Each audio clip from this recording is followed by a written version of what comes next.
Kemarin baru saja terjadi tindakan intoleransi di Kota Bekasi. Baru-baru ini menurut surat kabar tanggal 22 September 2024 terjadi lagi sebuah tindakan intoleransi terhadap sekolah Kristen yang ada di Kota Parepare, Sulawesi Selatan. Sekarang aku tanya dulu sama kalian. Kenapa sih kalian itu terinspirasi dengan kejadian di Tangerang Selatan?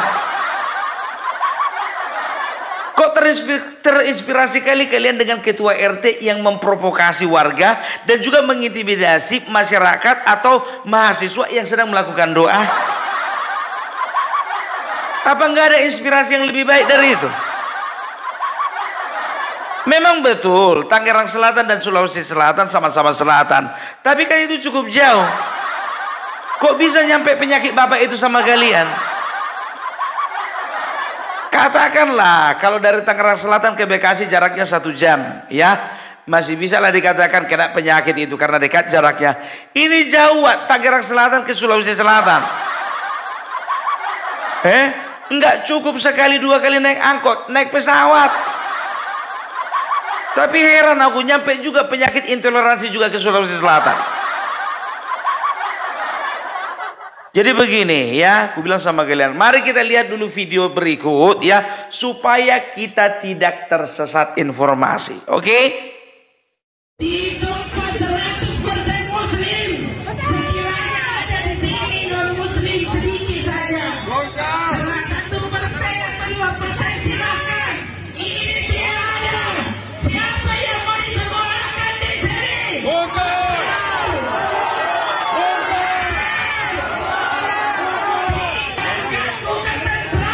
Masukan dari beberapa anggota DPRD Kota Parepare dan pertimbangan tenaga ahli, maka kami dalam rapat dengan pendapat ini memutuskan menolak pendirian sekolah Kristen Gamaliel. Allahu Akbar, Allahu Akbar.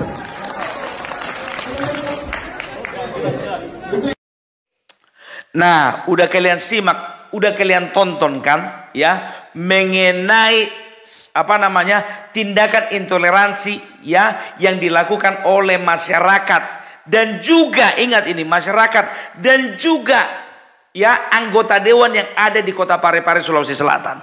Kalau kukatakan ini tidak bisa dibiarkan ya, karena apa? Ini sangat menyalahi ya azas Pancasila. Kubilang sama kalian ya, apa dasarnya rupanya kalian itu menolak pembangunan sekolah Gamaliel itu? Apa karena dasarnya suka dan tidak suka? Apa karena dasarnya itu kalian mayoritas mereka minoritas? Kalian katakan apa? Kami tidak suka ada sekolah Kristen di sini karena di sini tidak ada yang beragama Kristen. Jadi untuk apa dibangun?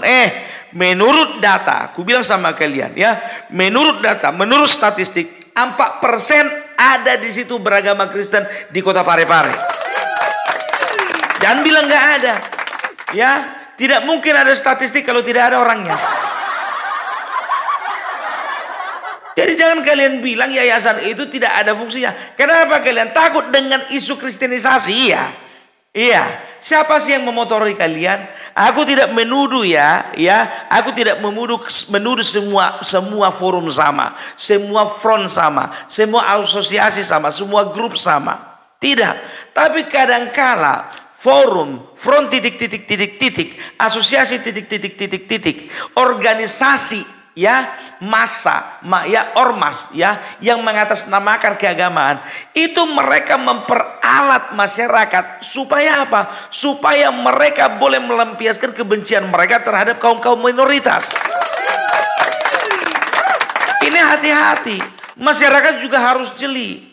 Jangan kalian itu karena masyarakat gampang dibodoh-bodohi, karena masyarakat ya gampang terprovokasi, maka kalian mengambil tindakan-tindakan yang betul-betul tidak mencerminkan Pancasila. Sekarang begini, sekolah tersebut kan sudah ada izinnya. Sekolah tersebut tidak menyalahi aturan. Ya, semua izin yang berkaitan tentang pendirian sekolah mereka sudah punya. Ya, apa masalahnya? Karena dasar suka tidak suka saja kan. Jadi jangan kalian berkata bahwasanya karena di sini mayoritas maka tidak boleh dibangun sekolah Kristen di sini. Ya kalian katakan tidak ada orang Kristen di kota Parepare. Ku bilang sama kalian ada 4% orang Kristen di kota Parepare. Itu dia. Jadi kalian jangan ya seringkali isu-isu bohong ya dilempar ke masyarakat supaya apa? Supaya masyarakat terpancing, terprovokasi sehingga tujuan dari orang-orang tertentu itu tercapai. Gitu loh. Kalian tinggal di mana? Kalian tinggal di NKRI. Kalau begitu kalian itu sudah menyalahi aturan. Kalian itu kalau dasarnya suka tidak suka berarti kalian itu sudah masyarakat ya. Kalian itu sudah menjadi kelompok yang anti dengan Pancasila. Ya, ingat itu keadilan sosial bagi seluruh bangsa, seluruh rakyat Indonesia. Nggak adil kalian. Mentang-mentang kalian lebih banyak di sana, maka kalian bersikap semena-mena terhadap orang yang jumlahnya lebih sedikit dari kalian. Gitu loh. Ini pun juga berlaku kepada daerah yang mayoritas Kristen. Ya, tidak boleh masyarakat yang mayoritas Kristen bertindak semena-mena terhadap orang, terhadap masyarakat ya yang ya bisa dikatakan minoritas dari segi agama. Gitu. Ya, makanya di daerah-daerah kantong-kantong Kristen seperti Papua, Maluku, di daerah NTT tidak pernah ada namanya penolakan terhadap sekolah Islam berdiri, tidak ada. Aku kasih dulu contoh sama kalian ya. Kalau jalan kalian dari daerah Riau ya ke daerah Sumatera Utara, mulai dari Gunung Tua sampai ke Tarutung sampai juga ke daerah Toba sana yang bisa dikatakan mayoritas Kristen, kalian akan dengan sangat gampang menjumpai banyak sekali yayasan-yayasan sekolah Islam. Itu makanya kami orang di Sumatera Utara sangat menghargai perbedaan. Bagi kami mereka saudara kami, bagi mereka kami saudara mereka. Bukan karena kami berbeda akidah itu menjadi alasan kami untuk membenci mereka. Tidak. Begitu juga terjadi di Papua. Begitu juga terjadi di Bali. Begitu juga terjadi di Sumatera Selatan. Begitu juga terjadi di daerah di seluruh tempat kalau bisa ku bilang di Indonesia ini. Jadi jangan kotori Indonesia dengan sikap-sikap kalian yang terlalu membenci dengan orang yang tidak seakidah dengan kalian. Ya, cita-cita dari Yayasan Gamaliel itu adalah mencerdaskan anak bangsa. Ya, kenapa kalian takut dengan isu kristenisasi? Siapa yang menghembuskan isu itu rupanya? Ada buktinya tidak? Gitu loh. Kalau memang ada buktinya sekarang, ya caranya bukan dengan memaksa untuk menutup sekolah tersebut. Kalau memang ada praktek-praktek kristenisasi, bawa ke kantor polisi. Gitu loh, ya. Bawa, berarti dia sedang melakukan tindakan-tindakan yang melanggar hukum. Seperti itu. Gitu, ini jangan seenak kalian aja. Kemarin baru terjadi di Bekasi, sekarang terjadi lagi di daerah kota Parepare. Coba bayangkan kalian dulu ya. Coba kalian tarik dulu itu ke dalam diri kalian ya. Tarik dulu ke dalam diri kalian. Kalau misalnya kalian cari hidup, cari makan, tinggal di daerah yang mayoritas bukan seagama dengan kalian ya, dan mereka bertindak semena-mena sama kalian, bagaimana perasaan kalian? Gitu loh. Ya ingat, bangsa ini bukan hanya milik satu agama. Bangsa ini bukan hanya milik satu suku. Bangsa ini bukan hanya milik satu golongan. Jadi jangan rusak bangsa ini dengan nilai-nilai kotor seperti itu. Kalian kumpul rame-rame di situ, kalian bilang gak ada orang Kristen di situ, gak ada orang Kristen di situ. Ingat ya, aku tidak sedang memprovokasi. Aku tidak sedang mempengaruhi. Bagi semua umat Kristen dan juga umat selain daripada agama mayoritas, tenang kalian ya. Kita tidak diajarkan, kalian tidak diajarkan untuk melawan kejahatan dengan kejahatan. Tidak diajarkan melakukan tindakan semena-mena dengan sesuatu yang jahat. Ya, kalian cukup berdoa saja sudah selesai. Dan juga ini harusnya menjadi perhatian pemerintah. Tolong diskusikan kepada pemerintah. Tapi aku sangat miris ketika Dewan Perwakilan Rakyat ya, mereka waktu itu sedang ketok palu mengatakan bahwasanya sekolah Yayasan Kristen Gamaliel ditutup, ketok palu 3 kali, dan memerintahkan Satpol PP untuk memberhentikan pembangunan. Mantap kan? Tepuk tangan dulu untuk wakil rakyat di sana. Hebat kalau ku bilang, hebat kalian.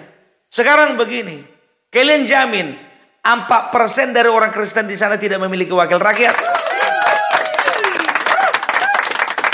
Ya, katakan lebih dominan di sana, masyarakat di sana memang 93,sekian% itu adalah beragama Islam. Katakanlah dulu dominasi di sana, yang mendominasi di kursi dewan sana adalah dewan-dewan yang beragama Islam. Ya, katakan tidak ada yang beragama Kristen, katakan tidak ada yang beragama Buddha, katakan tidak ada dewan yang beragama Hindu atau penganut kepercayaan lain. Katakanlah 100% semuanya itu agama Islam. Apakah kalian hanya wakil dari satu agama saja? Apakah mereka tidak pilih kalian? Bisa kalian jamin mereka tidak pilih kalian? Itu.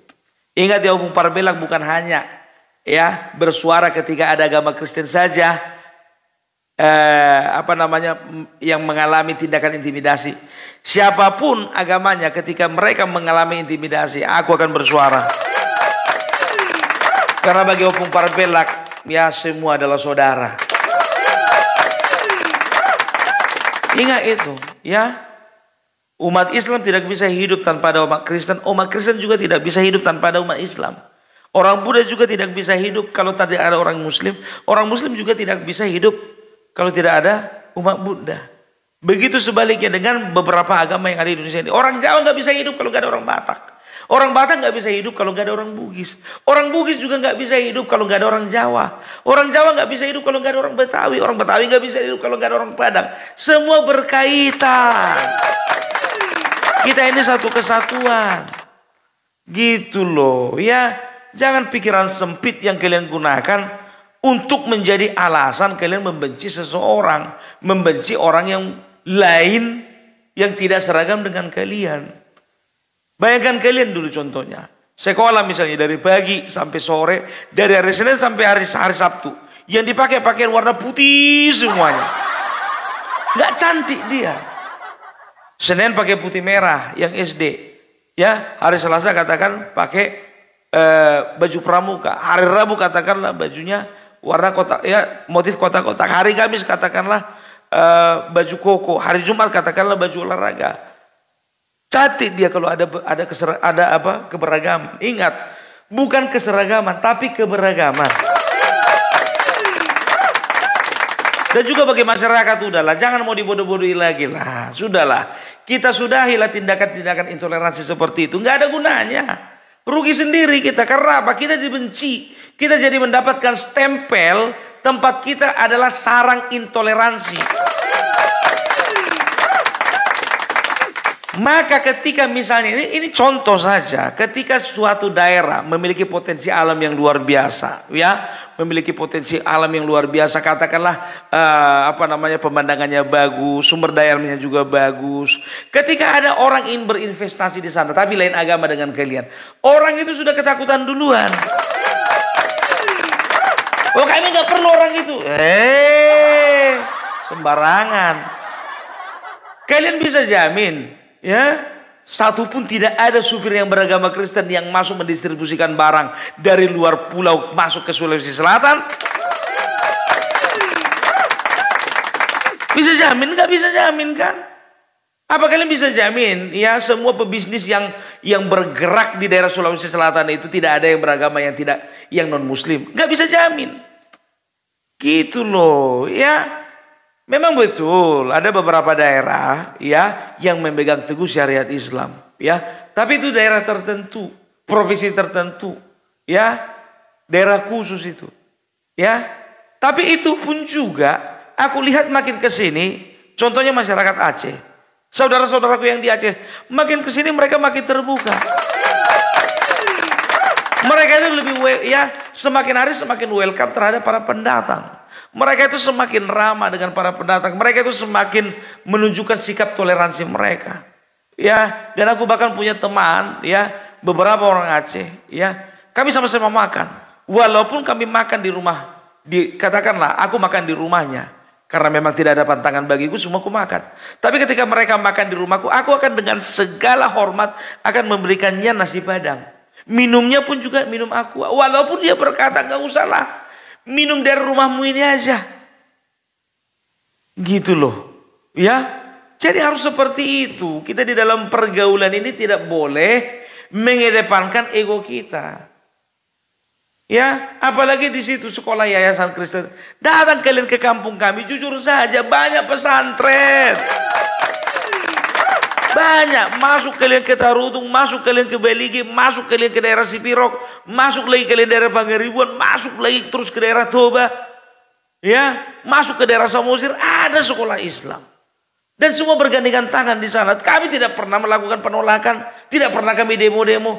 Kami tidak menerima masyarakat Islam di sini, nggak pernah.